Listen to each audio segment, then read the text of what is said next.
T L P سے ہماری لاکھ مخالفت، لیکن یہ کہنا کہ یہ انڈین ایجنٹ ہے، یہ فورن فنڈنگ کے اوپر چل رہے ہیں، یہ ملک دشمن ایجنڈا لے کے چل رہے ہیں، یہ تو وہی کچھ ہے جو کچھ آپ کے بارے میں دوسری جماعتیں کہتی ہیں، آپ وہی کارڈ ان کے اوپر کھیل. یہ بالکل غلط اپروچ ہے، میں بالکل اسے سپورٹ کرنے کے لیے تیار نہیں. اب تو ہمیں قرآن اور سنت کی تعلیمات مجبور کر رہی ہیں کہ ہم آپ کا اس حوالے سے کوئی ساتھ نہ دیں، کیونکہ آپ نے عہد توڑا ہے. وَأَوْفُوا بِالْعَهْدِ، اور پورا کرو اپنے کیے ہوئے عہد کو. إِنَّ الْعَهْدَ كَانَ مَسْئُولًا، بے شک قیامت والے دن عہد کے بارے میں تم سے سوال کیا جائے گا. یہ لوگ سمجھتے ہیں عہد کوئی چیز ہی نہیں ہوتی، اور ریاست کا عہد یہ تو بہت بڑی چیز ہوتی ہے. اور پھر وہ مسلمان جو ہمیں آئے دن ریاست مدینہ کی باتیں کرے، وہ حکمران جو ہمیں آئے دن قادسیہ اور یرموک کے واقعات سنائے، وہ حکمران جو 2014 کے دھرنوں میں اس طرح کی تقریریں کرے کہ بڑے بڑے علماء جو ہیں وہ بھی ششدر رہ جائیں کہ دین کے بارے میں اس کا ایسا نالج ہے اور پتہ نہیں یہ کیا کایا کلب کر دے گا آگے. اور اب جب وہ حکومت میں آئے ہیں، ان کو اپنے دھرنے یاد نہیں ہیں. پوری قوم کی اکانومی ان لوگوں نے 2014-15 کے اندر ایک ہنستے بستے ملک کو اجاڑ کے رکھ دیا،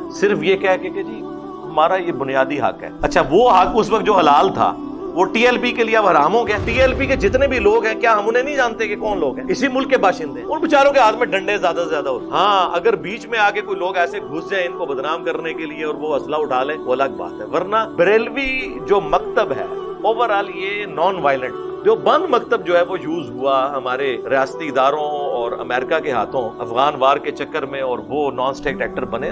بریلویوں میں تو کبھی کوئی نان اسٹیٹ ایکٹر جماعت اس طرح کی رہی نہیں. سعودی عرب آپ چاہے روزہ شریف پہ جا کے صلاۃ والسلام عرض کریں، چاہے خانہ کعبہ میں کھڑے ہو کر آپ قنوت نازلہ پڑھ لیں، ملک کے حالات اس سے ٹھیک نہیں ہونے جب تک جو سورۃ الانفال میں ہے نا کہ اللہ تعالیٰ اس قوم کی حالت کبھی نہیں بدلتا جب تک کہ وہ اپنی حالت خود نہ بدل لے. ایکسٹرا جوڈیشل ایکٹیویٹیز چاہے ہمارے ریاستی ادارے کریں، کوئی جماعت کرے، میں شروع سے اس کے خلاف. میں یہ کہتا ہوں کہ پاکستانی فوج کے علاوہ کسی کو یہ حق نہیں ہونا چاہیے کہ اس کے ہاتھ میں اسلحہ ہو یا وہ ڈنڈے کے زور کے اوپر کسی کو منوانے کی کوئی بات کوشش کرے. یہ کام ود ان کنٹری جو ہے وہ پولیس کا ہے، اور بارڈرز کے اوپر فوج کا کام. فوج کا کام نہیں کہ وہ اندر آ جائے، اور پولیس کا کام نہیں کہ وہ باہر چلے، اور نہ کسی مذہبی جماعت کا کام ہے کہ وہ ہاتھ میں ڈنڈا لے کے لوگوں کو زبردستی منوانے کی کوشش کرے. یہ تو بالکل خلاف. ایک طرف ہم لوگوں سے کہتے ہیں کہ قومی دھارے میں آئیں، دوسری طرف اگر کوئی جماعت اپنی آپ کو الیکشن کمیشن میں رجسٹر کرواتی ہے اور ایک پولیٹیکل جماعت ہے جو پاکستان میں 5ویں نمبر پہ آئی ہے ووٹ لینے کے اعتبار سے، اور پنجاب میں 30 نمبر کے اوپر، آپ اسے کالعدم ڈکلیئر کر رہے ہیں. یعنی یہ کون سا راتوں رات آپ لوگوں نے فیصلہ کر دیا؟ میں نے اس وقت بھی مخالفت کی تھی. یہ وہ جماعتیں نہیں ہیں جن کے خلاف آپ لوگ رد الفساد یا ضرب عصب لڑ رہے ہیں. وہ ٹھیک ہے، ہم آپ کے ساتھ. ضرب عصب اور رد الفساد کی جو برکات پاکستانی فوج کی قربانیاں اور عوام الناس کی اس سے بھی زیادہ قربانیوں کی وجہ سے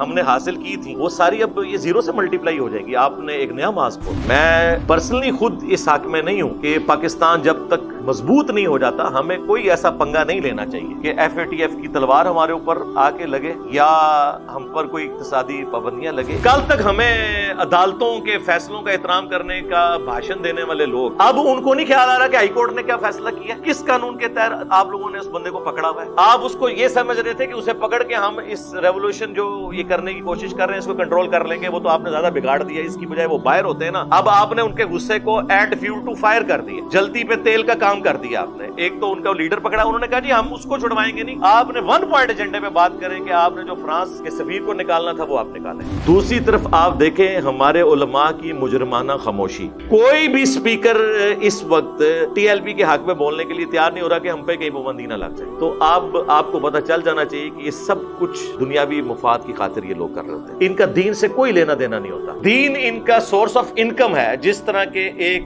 سنگر کا سورس آف انکم گانے گانا ہے. بس اس سے زیادہ کچھ نہیں ان کو دین سے لینا دینا. یہ ان کی فرینچائزیز ہیں. السلام علیکم ورحمۃ اللہ.